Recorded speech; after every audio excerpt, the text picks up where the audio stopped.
Hello everyone. तो हम continue करते हैं। हमने आपकी हिस्ट्री की जो सीरीज़ शुरू करी थी उसके दो छोटे छोटे वीडियोस आए थे। तो वहाँ पे हम देख रहे थे कि कैसे आपके जो ब्रिटिशर्स हैं उसके आसपास आपका मॉडर्न हिस्ट्री घूमेगा। हमने देखा था कि कैसे आपका वो आपके पोर्चुगीज़ हैं वो इंडिया आएंगे, कब वो इंडिया आएंगे, या ये बेसिक चीज़ें हमने देखी थी। तो हम एक शॉर्ट रिकैप लेते हैं, उसके बाद हम चीज़ें आगे कंटिन्यू करते हैं। तो हमने यहाँ पे देखा था कि जब आपके स्टार्टिंग में वास्को डी गामा आए थे, वास्को डी गामा के बाद यहाँ पे कुछ आपके दिक्कतें थी अरेबियन सी में, जिसकी वजह से यहाँ पे गवर्नर आना शुरू हुए थे। तो पहले जो गवर्नर आए थे, अगर आपसे पूछा जाए कि इंडिया में पहले गवर्नर कौन थे जो पोर्चुगीज़ आए थे, तो आंसर रहेगा आपका डी, अल्मीडा।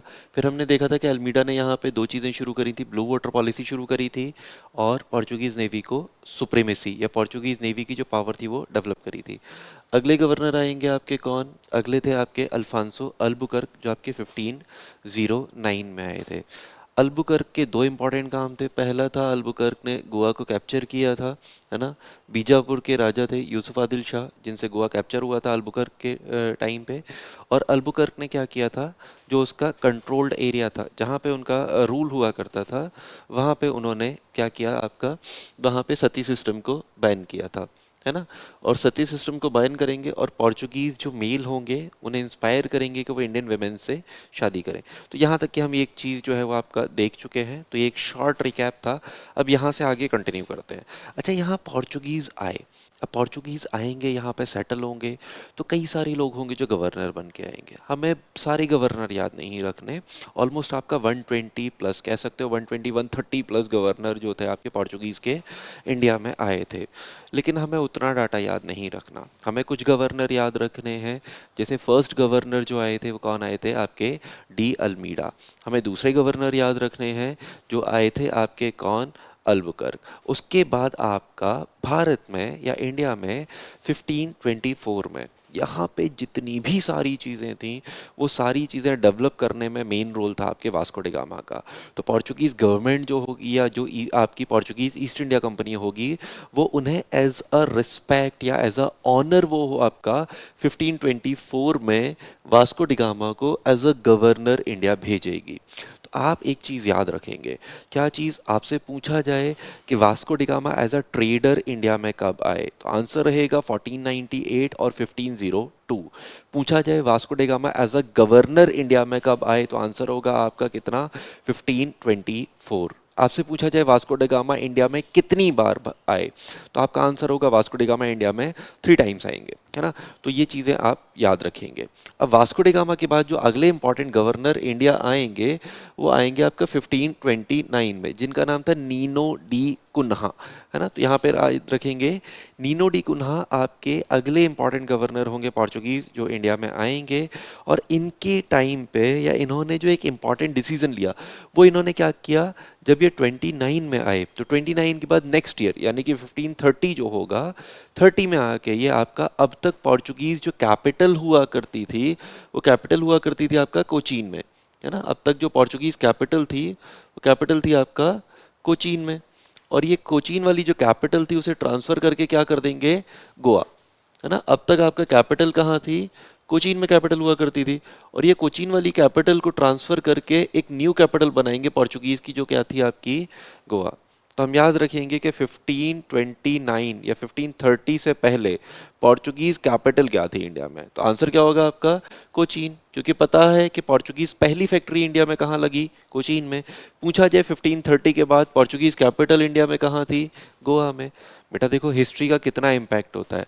अभी आप इंडिया में देखो सबसे ज़्यादा पोर्चुगीज़ आपको कहाँ मिलते हैं, आपको पता है, या आप एक्सप्लोर करोगे तो आपको मालूम पड़ेगा कि इंडिया में सबसे ज़्यादा पोर्चुगीज़ मिलते हैं आपको गोवा में। आप साउथ गोवा की तरफ जाओगे तो आपको वहाँ पे मालूम पड़ेगा कि साउथ गोवा में अच्छा खासा पॉपुलेशन जो है वो आपका किसका है, पोर्चुगीज़ का। पूछा जाए क्यों है, आपको रीज़न दिखता है कि जब वो पोर्चुगीज़ कैपिटल बना 1530 में, और अब इतने साल हो गए वो लोग वहाँ पे सेटल रहेंगे। 1947 में आप आज़ाद हुए, ऑलमोस्ट आपका जो है देखो कितने ईयर हैं, 300 ईयर से ज़्यादा हैं। तो वो लोग सेटल होंगे तो इतनी जल्दी कोई वहाँ से थोड़ी ना जाएगा, है ना। तो आपको ये चीज़ याद रखेंगे। तो 1530 में जो आपका इंडिया में पोर्चुगीज कैपिटल बनेगा, वो कहाँ बनेगा आपका, गोवा में। अच्छा, उसके बाद क्या होगा, उसके बाद यहाँ पे कुछ और इम्पॉर्टेंट गवर्नर आप याद रखोगे। है ना। कुछ और, या फिर हम पहले कुछ और चीज़ें देखते हैं, उसके बाद कुछ इंपॉर्टेंट गवर्नर और डिस्कस करेंगे, है ना। यहाँ पे अब क्या होगा कि यहाँ पे आपका इनिशियली तो पोर्चुगीज आपके बहुत पावरफुल रहेंगे, बहुत ज़्यादा ताकतवर रहेंगे, लेकिन बाद में धीमे धीमे क्या होता है, इनका पावर जो है वो डिक्लाइन करने लगता है ना। तो जब इनका पावर डिक्लाइन करने लगता है तो ये क्या करते हैं, ब्रिटिशर्स के साथ आपका अलाय होने लगते हैं, जस्ट बिकॉज आपका एक पॉलिसी होता है कि या तो आप अपने एनिमी के साथ अलाय हो जाओ, ताकि आपका जो एनिमी है वो आपके साथ रहेगा तो आपको कोई हर्ट नहीं करेगा, आपको कोई नुकसान नहीं पहुंचाएगा, या फिर आप इतने पावरफुल हो कि आप अपने एनिमी को डिस्ट्रॉय कर दो। तो यहाँ पे पोर्चुगीज इतने पावरफुल नहीं हो पाए कि वो अपने एनिमी को डिस्ट्रॉय कर पाए, जिसकी वजह से पोर्चुगीज को अपने एनिमीज के अलाय होना पड़ा। तो यहाँ पे एक कंडीशन याद रखना कि आपका एक 1612 में एक बैटल होगा, battle of Swally, battle of Swally. तो ये बैटल ऑफ स्वाली जो होगा ना, यहाँ बैटल ऑफ स्वाली में आपके एक गवर्नर होंगे ब्रिटिशर्स के, बेस्ट करके, या थॉमस बेस्ट होंगे, आप सिर्फ नाम याद रखेंगे बेस्ट। अब देखो बेस्ट नाम से ही आ रहा है आपका, ये कौन थे, ब्रिटिश थे, है ना। और आपका बैटल ऑफ स्वाली किस किस के बीच में हुआ था, ब्रिटिश और पोर्चुगीज के बीच में, पोर्चुगल के बीच में, है ना। तो यहाँ पे ब्रिटिश गवर्नर कौन थे, बेस्ट थे। तो जो बेस्ट होगा वो जीत जाएगा, है ना। तो इस बैटल को, बैटल ऑफ स्वाली को कौन जीतेगा, आपका ब्रिटिशर्स। तो ये चीज हम याद रखेंगे कि बैटल ऑफ स्वाली को आपका किसने जीता, ब्रिटिश ने, britisher won the battle, won the battle. अब ब्रिटिशर्स ने जब यहाँ पे बैटल जीत दिया, है ना, तो ये चीज आपका जस्टिफाई हो गई कि भाई यहाँ पे पावरफुल कौन है, इंडिया में ब्रिटिश पावरफुल हैं या आपके पावरफुल हैं पोर्चुगीज। तो यहाँ पे बैटल जीता, मतलब आपके ब्रिटिश जो है वो पावरफुल हैं। इस वजह से आपके पोर्चुगीज जो होंगे वो अलाय हो जाएंगे या साथ में हो जाएंगे किसके, ब्रिटिशर्स के, है ना। तो एक सिचुएशन आपको ये समझ में आई क्यों ये अलाय हुए थे, ठीक है। तो ये बैटल ऑफ स्वाली आप याद रखेंगे, अगर आपसे एग्जाम में पूछा जाता है कि बैटल ऑफ स्वाली कब हुआ, 1612 में। पूछा जाए बैटल ऑफ स्वाली कहाँ पर हुआ, आपका गुजरात में स्वाली वाले पोर्शन में होगा। पूछा जाए यहाँ पे पोर्चुगी वो ब्रिटिश गवर्नर कौन था, तो याद रखेंगे बेस्ट करके गवर्नर हुआ करते थे, थॉमस बेस्ट, जो यहाँ पे गवर्नर रहेंगे। पूछा जाए किसने ये बैटल जीता, तो बैटल जीता आपका ब्रिटिशर्स ने, ठीक है। अब यहाँ पे कुछ और कंट्रीब्यूशन देखते हैं पोर्चुगीज का। अब यहाँ पे अगली चीज़ क्या होगी कि आपका इंडिया में पूछा जाए कि फर्स्ट प्रिंटिंग प्रेस किसने एस्टैब्लिश किया, तो याद रखेंगे बेटा, यहाँ पे पोर्चुगीज से एक शिप था जिसमें आपका एक प्रिंटिंग प्रेस का मशीन लोड होके जा रहा था, और किसी कारण की वजह से या किसी भी रीज़न की वजह से उस प्रिंटिंग प्रेस की मशीन को आपका गोवा में उतारना पड़ेगा। अब गोवा में जब वो एक बार उतरा, वो यहीं पे प्रिंटिंग प्रेस का मशीन जो है वो सेटल हो गया। इसकी वजह से आपका 1556 में, है ना, याद रखेंगे 1556 में इंडिया में पहला प्रिंटिंग प्रेस लगेगा। कहाँ लगेगा, आपका गोवा में। First printing press of India किसने लगाया, पोर्चुगीज ने। तो पूछा जाए इंडिया में प्रिंटिंग प्रेस लगाने का क्रेडिट किसे जाता है, सिंपल आंसर होगा पोर्चुगीज। इंडिया में पहला प्रिंटिंग प्रेस कहाँ लगा, गोवा में लगा, क्योंकि पोर्चुगीज का सेंटर जो था वो क्या था, गोवा था। अब यहाँ पे देखो, मैंने बोला था ना कि पोर्चुगीज अलाय हो गए थे, तो हमें यहाँ कैसे मालूम पड़ता है कि पोर्चुगीज जो है वो ब्रिटिशर्स के अलाय हो गए थे। तो बेटा यहाँ पे 1662 में, कुछ बुक्स में 1661 दे रखा है, कुछ में 62 दे रखा है। आपसे इतना क्लोज ऑप्शन नहीं पूछेगा तो आपको वो कंफ्यूज होने की ज़रूरत नहीं है। 61 आए 62 आए, जो भी क्लोज ऑप्शन आएगा आप वो लगा देंगे, है ना। तो 1661 या 62 में आपका क्या होगा, एक पोर्चुगीज प्रिंसेस हुआ करती थी जिनका नाम था ब्रिगेंजा कैथरीन। तो ब्रिगेंजा कैथरीन जो पोर्चुगीज प्रिंस थी, और यहाँ पे आपके एक राजा हुआ करते थे, एक किंग हुआ करते थे ब्रिटिश के, जिनका नाम था चार्ल्स सेकंड। तो यहाँ चार्ल्स सेकंड की शादी करवा दी जाएगी ब्रिगेंजा कैथरीन से, है ना।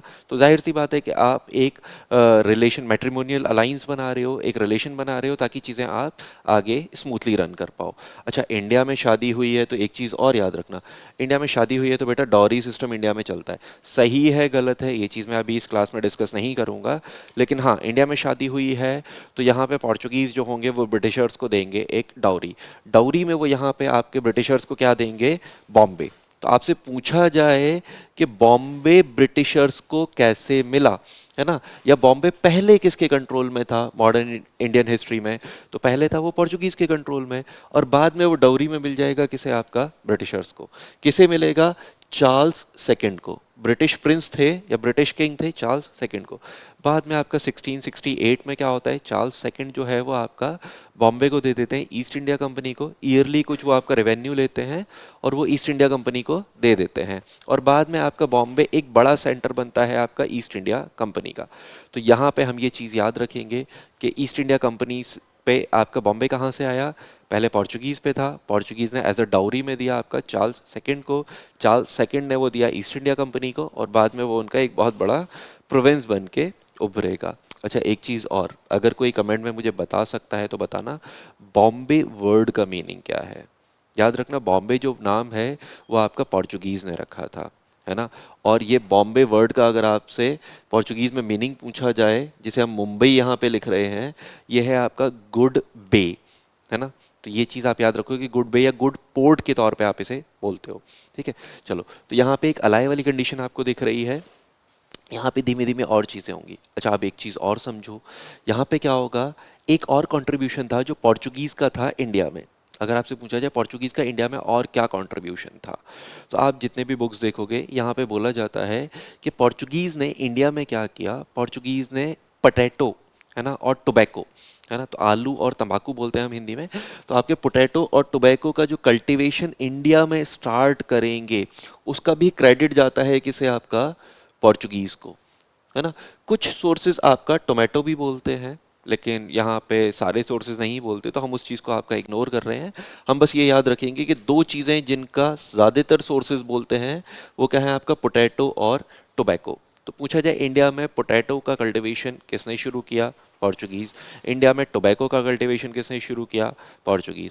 कैसे हमें मालूम पड़ता है कि पोटैटो और टोबैको जो है वो पोर्चुगीज़ ने शुरू किया, तो मेरे बच्चे उससे पहले हमें मिलता ही नहीं है, कोई एविडेंस नहीं मिलते कि जहाँ पे आपका पोटैटो हमें मिलता हो। तो अब जाहिर सी बात है उस टाइम पे एक ही फॉरेनर्स थे यहाँ पे, यूरोपियंस थे, जिन्होंने ये चीज़ जो इंडिया में एग्जिस्ट कर रहे थे वो कौन थे, आपके पोर्चुगीज़। इस वजह से हम बोलते हैं कि आपका पोटैटो का जो कल्टिवेशन है इंडिया में वो किसने शुरू किया होगा, पोर्चुगीज़ ने, है ना। कुछ और आपके बेसिक क्वेश्चंस होते हैं, वो बेसिक क्वेश्चंस कुछ और भी याद रखेंगे। छोटे छोटे क्वेश्चन से अगर आपसे पूछ लिया जाए कि वो आपके यहाँ, अब इन क्वेश्चंस में आपका याद रखना कि पूछा जाए कि इंडिया में जो आपका पोर्चुगीज़ आए थे वो कब आए थे, आपका 1498 में आए थे। पूछा जाए फर्स्ट पोर्चुगीज़ फैक्ट्री इंडिया में कब इस्टेब्लिश हुई थी, तो आंसर क्या होगा आपका 1503 में इस्टेब्लिश हुई थी। अगर आपसे पूछा जाए कि इंडिया में आने वाली पहली यूरोपियन पावर कौन सी थी, तो आंसर क्या होगा आपका पोर्चुगीज़, कि इंडिया में आने वाली फर्स्ट यूरोपियन पावर आपकी कौन सी थी, पोर्चुगीज़। अगर आपसे पूछा जाए इंडिया को छोड़कर जाने वाली, है ना, जो आपका लास्ट यूरोपियन पावर थी वो कौन सी थी आपकी, वो भी आपकी थी पोर्चुगीज़, है ना। क्योंकि देखो इंडिया में पोर्चुगीज़ कब आए, आपका 1498 में आएंगे, है ना। फर्स्ट कब आएंगे, आपका 1498 में ये आएंगे इंडिया में।